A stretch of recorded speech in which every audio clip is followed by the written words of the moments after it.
NCC directorate Kerala Lakshadweep മേധാവി major general Ramesh Shanmugham കൊല്ലത്തെ NCC group ആസ്ഥാന ഓഫീസിൽ സന്ദർശനം നടത്തി. രാജ്യത്തെ പുരോഗതിയിലേക്ക് നയിക്കാൻ യുവതലമുറയ്ക്ക് പ്രധാന പങ്ക് നിർവഹിക്കാനാകുമെന്ന് NCC മേജർ ജനറൽ കൈരളി ന്യൂസിനോട് പറഞ്ഞു.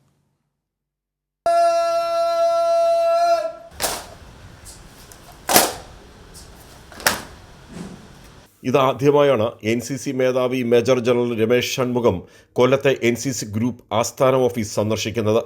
NCC group commander brigadier G Suresh അദ്ദേഹത്തെ സ്വീകരിച്ചു. തുടർന്ന് NCC ഗ്രൂപ്പ് ഓഫീസും നേവൽ യൂണിറ്റും കഴിഞ്ഞ വർഷം നടത്തിയ പ്രവർത്തനങ്ങളെപ്പറ്റി അവലോകനം നടത്തി. ഗ്രൂപ്പിൻ്റെ കീഴിലുള്ള മറ്റ് ഓഫീസുകളുടെ മേധാവിമാരും ഗ്രൂപ്പിൻ്റെ ഡെപ്യൂട്ടി കമാൻഡറുമായ കേണൽ ഡുബാഷും ട്രെയിനിംഗ് ഓഫീസറായ മേജർ വൈശാഖ് ടി ധരനും മറ്റ് ഉദ്യോഗസ്ഥരും യോഗത്തിൽ പങ്കെടുത്തു. Naval unit captain Unnikrishnan major ജനറലിനെ സ്വീകരിച്ചു. നേവൽ കേഡറ്റുകൾക്ക് വേണ്ടി നടക്കുന്ന പരിശീലന കേന്ദ്രത്തിൻ്റെ നിർമ്മാണ പ്രവർത്തനങ്ങൾ മേജർ ജനറൽ വിലയിരുത്തി.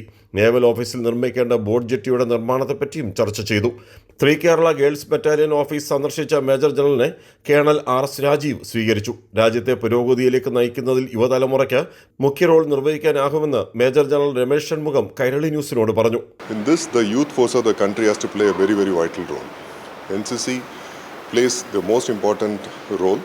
More than 20 lakh cadets across the nation who actually deal with this part, and they carry the message.